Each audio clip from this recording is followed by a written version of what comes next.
Hi കൂട്ടുകാരെ, കുട്ടി മലയാളത്തിലേക്ക് എല്ലാവർക്കും സ്വാഗതം. കൂട്ടുകാരെ, കടലിനടിയിലേക്കാണ് ഇന്നത്തെ നമ്മുടെ യാത്ര.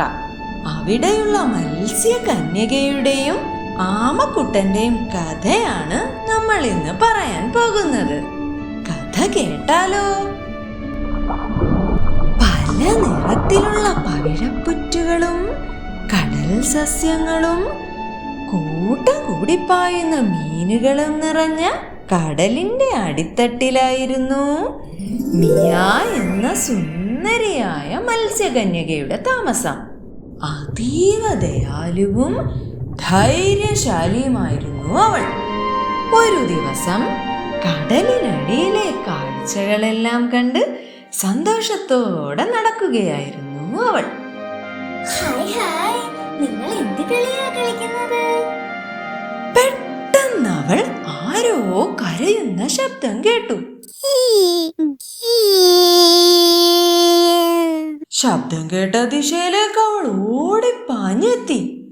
അപ്പോൾ അതാ അവിടെ ഒരു കുഞ്ഞി കടലാമ പാറക്കെട്ടുകൾക്കിടയിൽ പേടിച്ചു നിന്ന് തേങ്ങി തേങ്ങി കരയുന്നു. ആമക്കുട്ടാ, നീ എന്തിനാ ഇങ്ങനെ കരയുന്നത്? ഞാൻ കടലിൽ കളിക്കുന്നതിനിടയിൽ എന്റെ അച്ഛനെ അമ്മയും കാണാതായി. ഈ കടലിൽ അവർ എവിടെയാണെന്ന് അറിയില്ല. എനിക്ക് പേടിയാകുന്നു. ആമക്കുട്ടാ, നീ കരയണ്ട. നിന്റെ അമ്മയെ കണ്ടെത്താൻ ഞാൻ സഹായിക്കാം. ഈ വിശാലമായ കടലിൽ എങ്ങനെ കണ്ടെത്താനാ? ഈ കടല് വിശാലമാണെങ്കിലും അത് നിറയെ സുഹൃത്തുക്കളാണ്. അങ്ങനെ ആമക്കുട്ടനും മിയയും കൂടി അമ്മയെ അന്വേഷിച്ച് ആഴക്കടലിലേക്ക് മെല്ലെ നീന്തി തുടങ്ങി. ആദ്യം അവർ കണ്ടത് ഒരു നീരാളിയെയാണ്.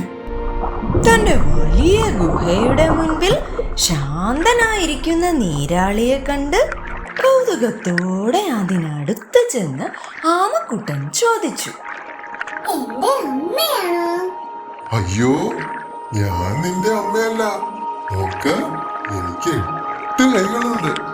ഞാൻ എന്റെ ഗുഹയിൽ ഒറ്റയ്ക്കാണ് താമസം. പക്ഷേ പവിഴപ്പുറ്റുകളുടെ മുകളിലൂടെ നീന്തുന്ന ചില ആമകളെ ഞാൻ കണ്ടിരുന്നു. അവിടെ ഒന്ന് പോയി നോക്കൂ.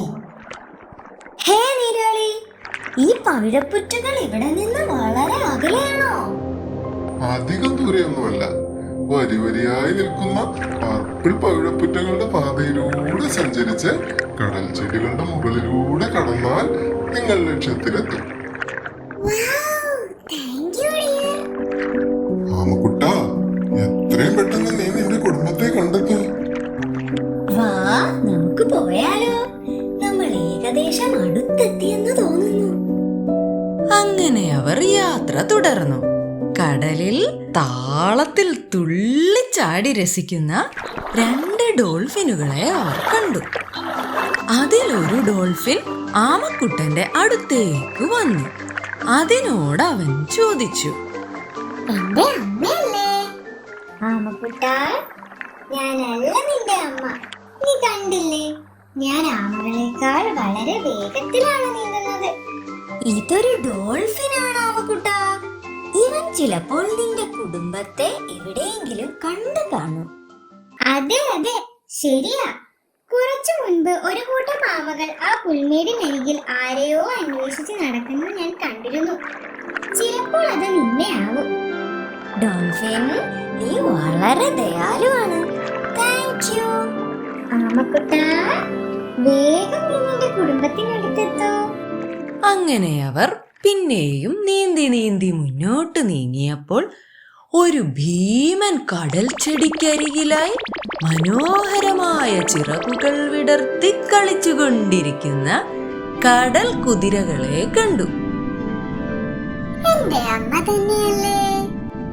നോ, ഞാൻ നിന്റെ അമ്മയല്ല. നോക്കൂ, ചെറുതും കുതിരയെപ്പോലെയുള്ള തലയുമാണ് എനിക്ക്.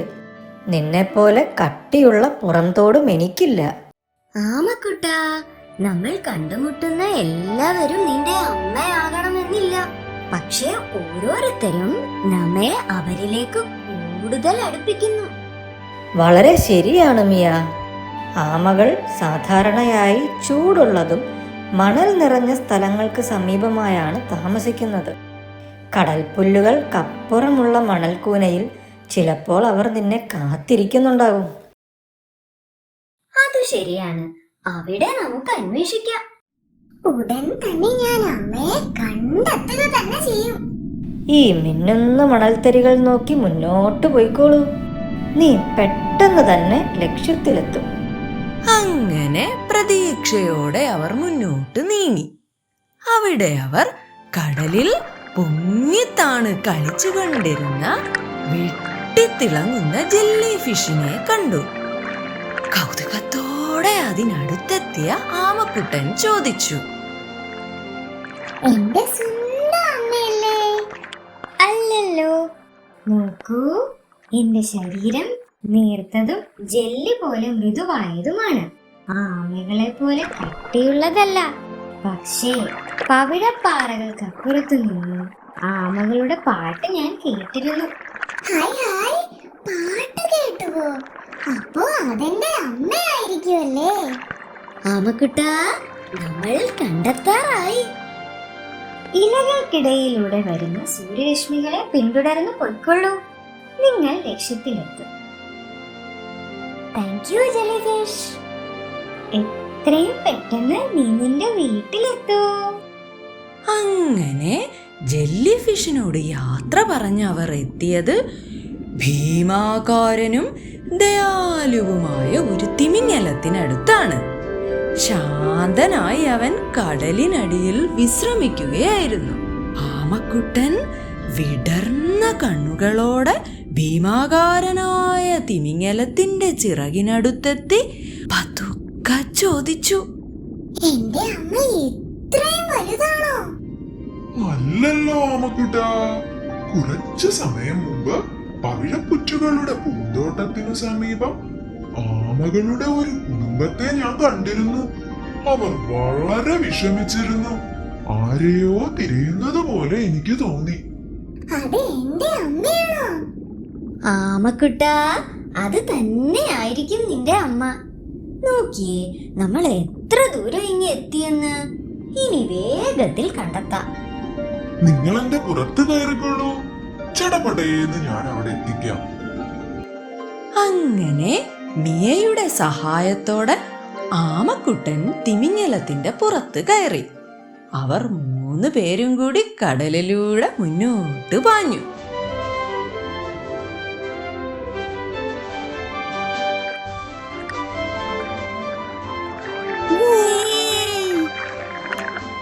ഞാൻ ഇതുവരെ തിമിംഗലത്തിന്റെ പുറത്ത് കയറിയിട്ടില്ല.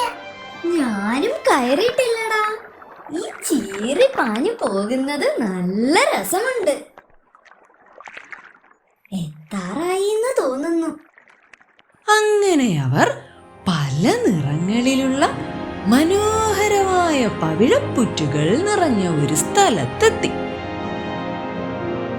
ഇതാണ് പവിഴപ്പുറ്റുകളുടെ ലോകം. ശ്രദ്ധിച്ചു നോക്ക്, ഇവിടെ നിന്റെ കുടുംബത്തെ കാണാം. ആമക്കുട്ടന്റെ കണ്ണുകൾ സന്തോഷം കൊണ്ട് വെട്ടിത്തിളങ്ങി.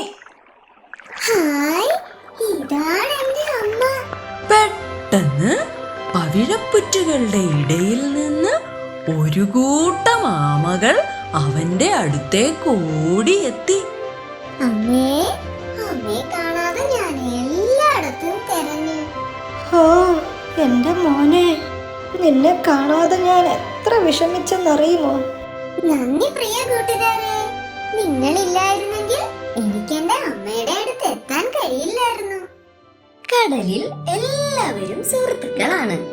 എനിക്ക് നിന്നെ സഹായിക്കാൻ കഴിഞ്ഞതിൽ ഒരുപാട് സന്തോഷമുണ്ട്. ആമക്കുട്ടാ, അവനവനെ തന്നെ ആദ്യം വിശ്വസിക്കുക. എന്നാൽ എല്ലാ വെല്ലുവിളികളെയും തരണം ചെയ്യാൻ കഴിയും. ആമക്കുട്ടൻ സന്തോഷത്തോടെ തന്റെ കുടുംബത്തോടൊപ്പം നീന്തി നീന്തി പോകുന്നത് കണ്ട് മിയ അവർക്ക് ടാറ്റ കൊടുത്തു. ഈ കഥയിൽ നിന്ന് നമ്മൾ എന്താണ് പഠിച്ചത് കൂട്ടുകാരെ? നല്ല സുഹൃത്തുക്കളും ആത്മവിശ്വാസവും ഉണ്ടെങ്കിൽ ഏത് പ്രതിസന്ധികളെയും തരണം ചെയ്യാൻ കഴിയും. കഥ ഇഷ്ടമായോ കൂട്ടുകാരെ? ലൈക്കും സബ്സ്ക്രൈബും ചെയ്യാൻ മറക്കരുതേ.